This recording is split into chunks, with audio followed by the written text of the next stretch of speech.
minutes later, I was swept up to the surface and held onto a stone pillar. At that moment, I suddenly saw my mom not far away. She had been washed over to a pile of debris.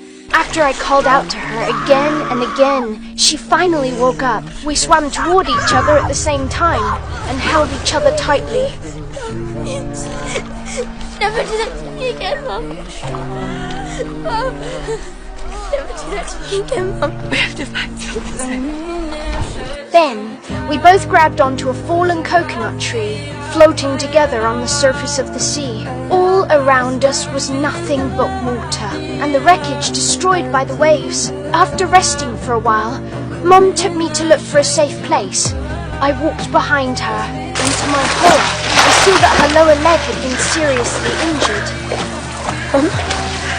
When Mom turned around, I saw a large wound on her bare chest. I trembled all over and shyly turned away to remind her. Mom tied up her broken strap to cover the wound on her chest, then simply bandaged the wound on her leg. After she finished bandaging herself, we kept moving forward. Just then, we heard a strange child crying for help. I didn't want to help. All I wanted was to take my bleeding mother and get away as soon as possible. But my kind Mom stopped in her tracks.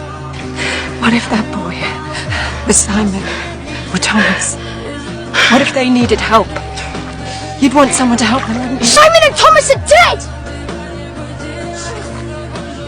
Even if it's the last thing you do. We followed the sound of the cries and found a blonde boy covered with straw. His name was Jack. I carried Jack on my back, and with Mum, we came to a big tree. Then I climbed up the tree with Jack. When I was about to climb back down to help Mom, she stopped me firmly. I knew she didn't want to be my burden, but the wound on her right leg was too serious. She just couldn't climb up by herself. It was the first time I had ever seen Mom look so helpless. I slowly climbed down, crossed my hands, and let her step on them to climb up.